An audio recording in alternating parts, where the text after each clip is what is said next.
विपर विपर तुम्हारे पिता जो अपने कर्मों के द्वारा नरक में पड़े हुए थे, वो आज कर्मों से मुक्त होकर के और विमान वरमारुया मणिद्वीपम गतो भवत् देवी भागवतस्यास्या श्रवणो फलेन च। देवी भागवत के श्रवण से आज तुम्हारे पिता की मुक्ति हो गई है और विमान पर बैठ करके विमान वरमारुया विमान पर बैठ कर केवल तुम्हारे पिताजी मणिद्वीपम गतो भवत् मणि भगवती के मणिद्वीप धाम यानी मुक्ति को प्राप्त हो गए हैं। तुम्हारे पिताजी ने आज मुक्ति को पा लिया। अम्बा मख फलेनापि पिता ते सुगतिम गता धन्योसी कृतकृत्योसी जीवितम सफलम तव। अम्बामक फले नापी तुमने जो ये भगवती का 9 दिनों का अनुष्ठान यज्ञ करवाया है, पिता ते सुगतिम गता तुम्हारे पिता सुगति को प्राप्त हो गए हैं राजन। धन्योसी कृतकृत्योसी तुम धन्य है धन्य है धन्य धन्य धन्य कह करके देवी के यज्ञ को विराम दिया गया। महाराज वेदव्यास जी चले गए। सूत जी सौनकादि ऋषियों को कहते हैं, हे ऋषियों देवी भागवतम चैव पठ नित्यम समाहितम अम्बामखम सदा भक्त्य गुरु नित्यमतीन्द्रिता।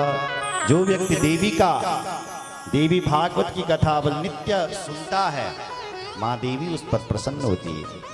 एक बार जो अपने जीवन में देवी भागवत की कथा करवा देता, वो व्यक्ति जीवन मुक्त हो जाता है, उसके सारे पितर तृप्त हो जाते हैं, सब सुगति को प्राप्त हो जाते हैं। जो एक बार देवी भागवत की कथा सुन लेता है और करवा देता है। अगर देवी भागवत का आधा श्लोक भी श्रवण करने के लिए मिल जाए तो देवी की खूब खूब कृपा प्रदान होती है। पुराण दान की बात कही गई है। पुराण दाने नेतेन भूदानस्य फलम लभेत् इह लोके सुखी भूत्वा प्यन्ते देवी पुरम व्रजेत्। इस देवी भागवत की पुराण का जो व्यक्ति बल दान करता है, उसको भूमि दान का फल मिलता है। अब भूमि कितनी महंगी है पता है आपको? और पुराण 500 रुपए का। बोलो जय श्री राम। तो जो पुराण का दान करता है वो इस लोक में और परलोक में भी सुखी होता है, और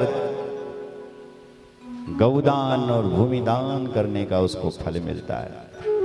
इसलिए मां के भक्तजनों को सदा ये पुराण श्रवण करना चाहिए।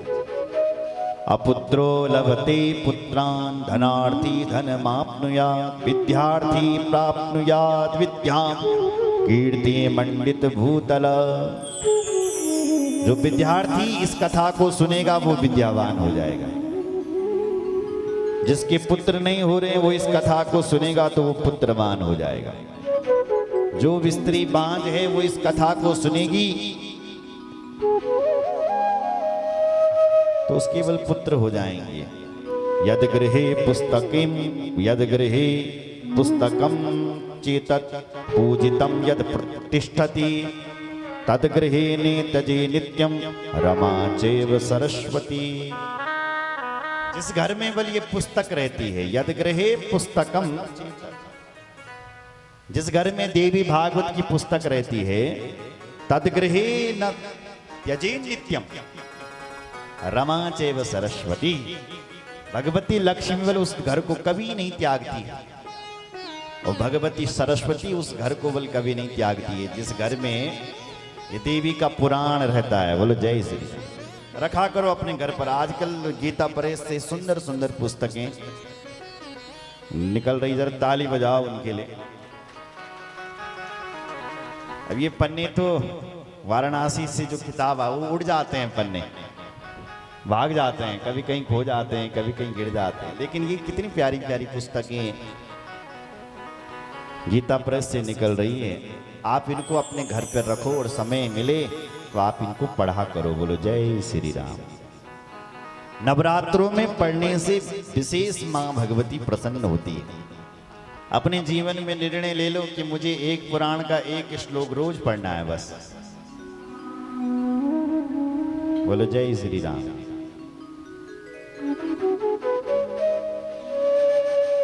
हमारे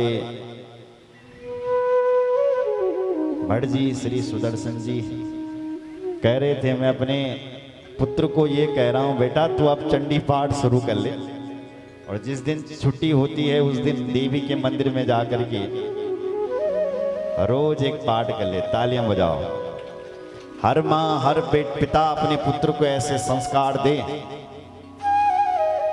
तो हर घर में पुत्र राम बन जाएगा।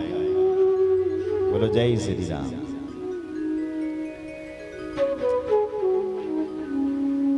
अपने घरों पर पुस्तक रखा करो, उनको पढ़ा करो। बोलो जय श्री राम। पढ़ नहीं सकते हैं तो आप सुना करो। तो आइए एक श्लोक हम सब मिलकर के बोलेंगे। बोलो रामचंद्र भगवान की जय, शंकर भगवान की जय, जगदम्बा मैया की जय,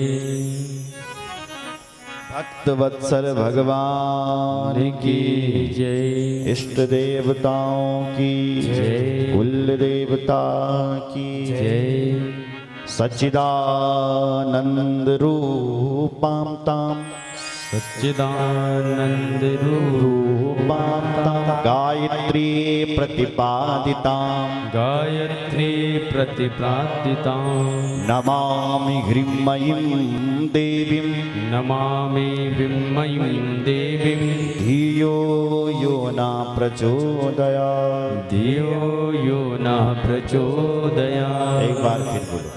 सच्चिदानंद रूपां तां सच्चिदानंद रूपां गायत्री प्रतिपादितां गायत्री प्रतिपादितां नमामि ह्रीं देवीं नमामि ह्रीं देवीं धियो यो न प्रचोदयात्। धियो यो न प्रचोदयात्।